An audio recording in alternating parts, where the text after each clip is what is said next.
My Protestant friends often can't accept the idea of iconography because they believe that it is unbiblical. How can I help them understand? Thank you for answering my previous question.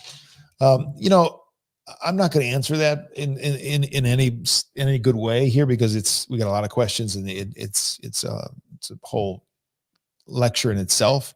There are plenty of material online for you to answer that for them.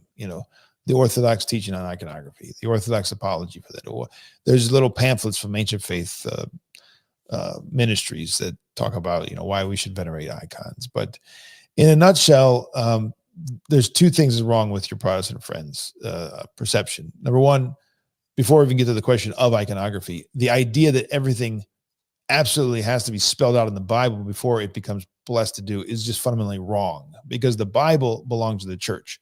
The New Testament came from and in the church. It doesn't belong to the heretics, the heterodox, the people who don't have the life of the church. It simply is a closed book, according to many church fathers. For those who do not leave, the presupposition for understanding the scriptures is the church, the life of the church, the scripture, the ascetic life of the church is a presupposition. And so if you show up for a college course in the fourth year and you don't have the prerequisites, you can't take the course.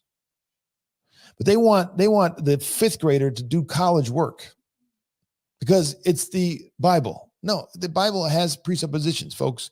You've got to live the life a little bit and be in submission and obedience to properly understand. Should you not read it? I'm not saying you can't read it, but it's not a manual in which every last thing is there. That's just a fundamental mistake of understanding what the purpose and the place of the scriptures is. Not every single thing is spelled out.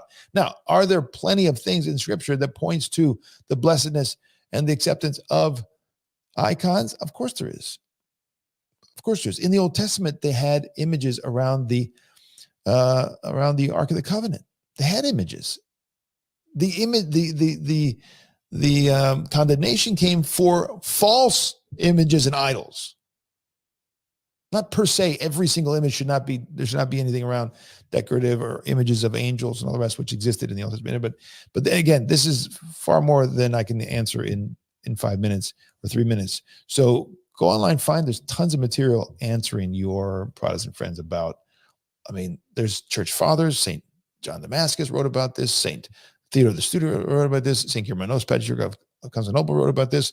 There's endless patristic material around the Seventh Ecumenical Council defending the holy icons and laying out the case in the scriptures and in the fathers for why the holy icons are essential. They actually say, they don't just say, you can if you want. They say, if you don't venerate, you are anathema, because you're not proclaiming the resurrection, the incarnation.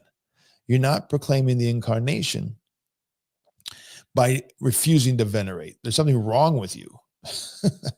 There's something wrong with you. You don't want to venerate. You don't understand what the incarnation implies. He became man. He is depictable. That's what did not exist in the Old Testament. And therefore, we must have icons. We must have icons to declare the resurrection, the incarnation. I keep getting it wrong. Well, the resurrection too.